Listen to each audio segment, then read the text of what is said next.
What's up, slimes? This is Jelko Willick. Here's my multi-step program to being yoked and successful. Step 1. Wake up, 2:30 a.m. Start the day with a bright attitude. Step 2. Gargle with thumbtacks and hydrochloric acid. Make sure you kill anything that's stuck into your mouth in the middle of the night. Step 3. Go mad, gallon of milk a day. Drink it all in one breath. Step 4. Go to the bathroom, take a shit, take an hour, eat your shit. You're wasting valuable protein if you let that go to waste. Waste not one knot. Step 5. Bariatric isolation chamber. Hey guys. Oh, I hope that turns out okay because I did not practice that much. All right, this one's gonna be a good one. Last one wasn't that good. This one's gonna be better. Oh, I fucking love fucking with Mike Pompeo. I've been doing it for years. Now, I don't, fuck with him, but just talking shit on his Facebook page is pretty fun. He always goes off, especially in the last year for some reason. I wonder why that is. He always goes off about Israel and anti-Semitism and stuff, and I'm like, waiter, there's an anti-Semitism in my soup. Because we all grew up with it, we all know. Not a lot of people are gonna fall for it. Now, I gotta say, it's entirely possible that Bren Daniel isn't vaccinated and isn't boosted. It's entirely possible that he is vaccinated, he is boosted. One thing's for sure, he never lectures people and denigrates people for their health decisions. That's for sure. Like, genuinely, he's not one of those guys. So I did not want to, genuinely, did not want to besmirch his impeccable personality, his good heart, with some bullshit about fucking, oh yeah, you got COVID because you got blah blah blah. That's wrong on me. That's wrong on me. I don't know where it came from. I don't know if it was even COVID because they'll test anything and call it COVID, and then they give people the wrong treatment and they continue to get sick and then their body beats it. That's a potential. There's a potential that they got COVID, bouncing around. One thing's for sure. There's not a million variants. There's not. That, trust me, from somebody who has microbiological experience, at least amateur, that doesn't happen that quickly. That does not happen that quickly. Everybody knows that doesn't happen that quickly. It would be super aberrant if it did. And if it did, it would evolve into something that isn't even viable very quickly because it's that unstable. Oh, I was probably so shitty yesterday because I didn't take my vitamins. Turns out the last 2 nights, 2 a.m., 3 a.m. launches, was NASA doing a lunar mission and Blue Origin. Jeff Bezos' Blue Origin doing his inaugural mission. So, my bad, Elon. Wasn't you this time. He was launching a lot of rockets in the middle of the night to put his Starlink satellites up there and to impress Trump with the numbers, but yeah, it wasn't him this time. He's busy playing Path of Exile. I never take my multivitamins. This is why I'm a fat fuck and always hungry. Take your vitamins. There's going to be a lot of poaching in the next... there's always a lot of poaching. It's going to be pretty big coming up. And poaching is super stupid because you try to take a very beautiful, vibrant animal out of their ecosystem by which they survived for millions of years or sometimes less. They will very rarely be successful. Like a lot of Arab sheiks, they learned this with their big cats that ended up just dying, early death. But they still keep on pulling them in there and putting them on chains anyways to scare their fucking guests. Like, really, there are so many reasons I can lay out, from the porn star shit and fart yacht parties, etc., why the hypocrisy of Saudi Arabia far eclipses anything that Israel is capable of, because they're just too intelligent. Like, the Saudis, who come from House Najd, who are Bedouins, noble lineage, noble family, living there forever. They were like one floating pyramid head over the encomienda system. And as I said, they just completely and utterly took a laser to like 98% of their population and turned it into a barren fucking wasteland where nobody wants to fucking live. It is what it is. Samurai Champloo's a good show. Follows the KISS rule. Keep it simple, silly. It's got great music. I'm not a big fan of the sexual themes that keep on getting shot through it, but you know what? That's probably quite spot on for Japan in that time. And it doesn't end up, normalizing something that was never normal. It's just, oh yeah, you got geishas, you got whores all over the place. And it's this woman gets, her husband, goes into debt, and he can't pay off his debt, and so she ends up getting sold, and that's that's the sad reality of what urbanity grew. I wish there was another way. I wish there was a way in between that level of statistical society and full-blown barbaric warfare. It'd be really cool if there was something maybe called Christianity or something like that. There's a priest who showed up at our church who chose to sit at my table during last Sunday when we were having a nice meal. And he was housing one of our priests who's recovering from cancer. And that priest is doing very, very well. We've all been very worried about him for the months that he's been suffering through that, suffering through chemo. He got diagnosed 2 months too late because he was in a foreign country. And he was so nice, that priest. And he was like, I used to be a parishioner. That's a fun word. And shoot, I was like, oh man, in my head, I was just like, oh man, I wish you could come back, man. You're so nice. But he's being a priest, he's doing cool stuff. Hopefully he's doing cool stuff. You never really know. Always keep a level of suspicion that doesn't creep into your love, but keep that level of suspicion up as a defensive barrier, kind of like a film, if you will, preventing you from getting immediately killed when you get stabbed. Sometimes you'll get stabbed and it'll sink into that film, and then you can pull back before it's fatal. Just like our recent priest that left. Who left as our only other priest at the time, was suffering horrendously from cancer, and he's just like, bye, losers. Oh, thanks, buddy. I wish I hadn't said anything because so many people have suffered, but it venerates what I said in time. And ultimately, the fact that we knew that earlier rather than later is better in the long run. It's just, oh God, so many people have been suffering in the meanwhile. Just goes to show you got 2 ears, 2 eyes, 2 nostrils, but only 1 mouth. And you really should, I really should apply that lesson more. They say brevity is the soul of wit. I love Jim Medicare, but Bathtub Ross, that kid that just peeked his microphone constantly and talked about his mom dying in a bathtub, which is some sketchy shit. She probably died of a drug overdose or something. It's probably when who is that? She was a singer. You know what? Never mind. Let's not get into that. But he was really never that funny. And 60% of Jim's old videos are pretty damn funny.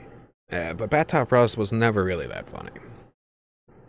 I don't know if it was really popular with younger guys that saw their worst behavior just out in display on that guy / kid. He's got probably permanently, infantile in his head, but kid's a bad word to describe adults, and I really shouldn't do that. I should call him Jit instead. Yeah, that's a better one. Jit. Anyways, I wonder how many people online are going to be vanishing on January 19th.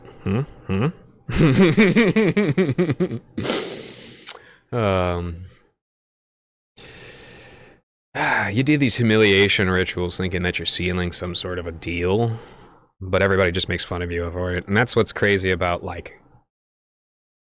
fraternities, sororities, Masonic clubs, stag parties, shit like that. You think when you're younger you're gonna get something out of it later on, but turns out you just got isolated and manipulated, and everybody's distrustful of you now. And this is ultimately the big thing that I have when I talk about Kiwi Farms a lot. It's a drama website, right? Yes and no. It was billed as the only place of free speech in the last 2 or 3 years, and you know what? It actually tried to fit that bill pretty accurately, I see. You know. But here's the thing. It could genuinely end up turning into a tool of the enemy if the owner sells out, or in my mind continues to sell out, because things were downhill ever since he started getting YouTube donations. But it could also be a place where people get brought together and they learn and they prevent themselves from falling into the same traps that the people who they're making fun of fall into. It's not about all being nice and neutered and puppies and kittens, rainbows. It's about, like, not allowing your shit to get manipulated out from under you by people that just want to sell you garbage and ruin your future. And I'm sorry, this is a great line. Have you own nothing and be happy. Because that's just like what Pope Francis does. That's an inversion of Zen. With true Zen, you see this in the Japanese societies, which we'll get into a little bit later this episode. You see this in true Japanese societies. They can build a tremendous amount, but they build it inside of their own square. And they recognize how their square stacks in relation to other squares of other people. And that is what causes them to have 147 tested to the standard IQ, which is like real hard to grasp, by the way, because you're applying these tests and they could have like translation issues, and they definitely have like cultural inconsistencies. Like what we consider to be intelligent is not what the Nepalese people consider to be intelligent. And the Japanese are almost ascended above a level of intelligence that the Western mind can attune to in the last 150 or about 50 to 100 years, when we've been going like super downhill. No coincidence, about the same time that the Masons like consolidated a tremendous amount of their power through the Rosicrucians, infiltrating various religious orders and essentially wiping it all out to give way to the neoliberal world order, where state atheism is accepted by the population that was grown up because their leaders had been scared and kind and successful and didn't want to send people to war for no reason. And then eventually world wars breaking out. Now, I would say, like, the immense amount of war that came out of revolutionary France all over the place. You know, I love Napoleon and all, but it's true. A tremendous amount of war and death and famine followed after the Jacobins' revolution in France. That population wouldn't have had the strength and power to do anything if it wasn't for the brilliant mind of Louis XIV. And Louis XV legalized prostitution and set a whole bunch of bad shit up. And by the time Louis XVI, a soft-spoken gentleman, came along and restated Louis XIV's, it was too late. It was too late. It was too late to put the cat back in the box. That's why I say, you know, look out for those themes. Look out for those themes. Hegseth is a creepy guy, in my opinion. And I found out why. I really don't like him. It isn't the alcoholism thing, for sure. There's a little bit to have to do with the fact that, like, even his own mama says that he treats women poorly. That's unfortunate. But what really is about is he worked at Guantanamo Bay. That's the key. That's why he has a huge vibe of DeSantis. This MK Ultra vibe. This wrinkled forehead, squinty eyes, you know, staring directly into the sun, looking for Hyperborea sort of vibe. It's not. I'm sorry, I don't got words for it, you know. He might be our next defense secretary working for the Pentagon. I hope he does well, because that's our country. It's Guantanamo. It's not the misogyny, and nobody's talking about Guantanamo. Trump would have probably given the post to DeSantis if DeSantis didn't backstab him and backstab him and backstab him and kick him while he was down. It's just like, bro, you know, your masters may have said that was a good idea because they were all for Joe Biden before he was used up, like Nixon. And that's the sick thing, is like a lot of these freaks will actually use people until they get a bad reputation and then drop them immediately. But if they don't get a bad reputation, they'll continue to use them and use them and use them until they do. absorb enough sin to be a proper scapegoat, send them out to the wilderness. That's how evil does. Evil is as evil does. Something that's wild about Shia Islam and traditional Christianity is that it loves art. Shia Islam loves art and architecture and math.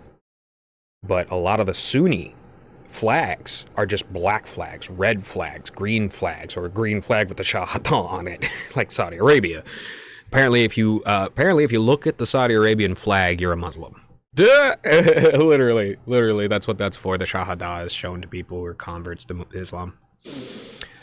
Most new Protestant sects too. That's what I go about the iconoclasm and how Lutherans are like some of the best because they kept a lot of the sacraments and they didn't throw out all their traditional art and they didn't like break this chain of artisan beauty in favor of artisan factory shit like the Marxists, and in favor of literal like Zen, own nothing and be happy sort of style, as in the Dutch iconoclasts. I got no smoke towards the iconoclasts. It's just please don't ever fall for the tricks that your ancestors fell for and like delete somebody else's beauty. Don't do that, you know? If you can sit in Zazen and be perfectly happy with nothing, that's your choice. That shouldn't be a choice levied on you. That shouldn't. Okay, that's that. You know, there's never been a winner of the Nobel Peace Prize that's criticized Israel. Ever. Not a single one of them. I bet you if there was a Nobel Peace Prize winner who did criticize Israel, their Nobel Peace Prize would be revoked. And I don't know why, but there's a lot of people like Obama that got Nobel Peace Prizes when they really, really shouldn't. He started 4 wars: Somalia, Syria, Yemen, and Libya. And up drone strikes in Pakistan, up drone strikes by 300%. Yeah, he's a real peaceful guy. Come on. You know, there's a big debate in the Warhammer 40k about where the Carcharodons come from. And the fact is they come from the Ravenclaws. The Raven Guard, excuse me. And they come from a specific brand of pre-Corvus Raven Guard called the Ashen Claws. And the Ashen Claws do not abide by the protocols. There's a special word for it with an X, and I forgot it, and I should know it. The protocols of Corax, which are very genius, which involve preservation of life, preservation of civilian life, preservation of technology and equipment, and all of that prevents the enemies from getting into sort of Pyrrhic attritional value wins. It's very, very intelligent. They're one of the most successful. But it's mainly the personality of Corax. Why would I be like? That's the one I would be happiest to serve under. Probably end up as a fucking word bearer.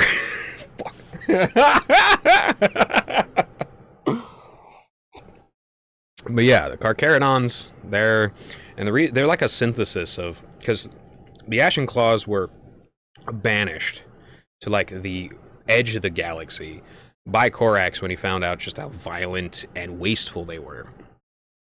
And that explains the Carcharodons, because they're not vetted by their Primarch, but they are technically part of the 19th. And so, you know, they're this synthesis pariah that, like the Minotaurs, kind of just pops in and wrecks shit, and then disappears.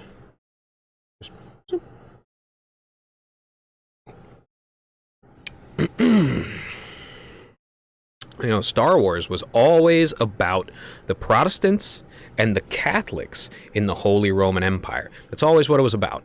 Somehow they managed to shoehorn shit in about the Nazis in there. It's just like, oh god, not again.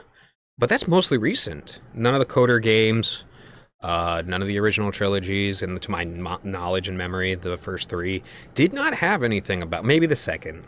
Maybe the second had some stuff in there. Maybe the second, maybe the third. Did not have Holocaust references.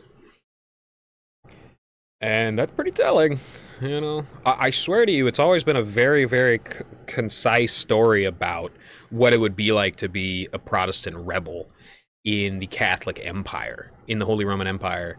And you got the Senate, you know, you got all of that. And I really, like, I came to the conclusion of that like 2 years ago, but just recently I've been seeing, and I'm not a big Star Wars fan, but I've been seeing a lot of shoehorned, oh, they made the Sith made an order called the Final Solution. Where? When? What? Oh, this is one of the new ones? Thanks. Great. If there is ever a question why anime is so targeted for women, well, it's pretty evident. Look at how they depict our women, as the most beautiful pieces of art to ever exist in some cases. Like, this new shit is disgusting. I really hate what's called moe shit, where you have these, I think it started with Lucky Star. You got these gigantic fucking eyes that you can see through the hairline and like all this. That is not like the beauty that anime art is capable of. Or, manga, I think is what it's called, in print form. It's really, the way that they depict the, and this is what that lazy shit that they've been coming out with recently is so shoehorned and cheap, is because they've always managed to capture like the beauty of a brilliantly cut gem in the eyes of their characters, and that's all inspired from legitimately looking into colorful European women's eyes and seeing beauty. And you actually do have some of this in the Persian region. You have some green eyes in the Persian region. Back when I was a kid, I used to think they were purple eyes. There's no purple eyes. Not to our knowledge. There's a mountain range in Manchuria called the Sian Mountains. That's where you get the term Saiyan. It's interesting. It's interesting to look at all that, because that's pretty funny. Honorary Aryans.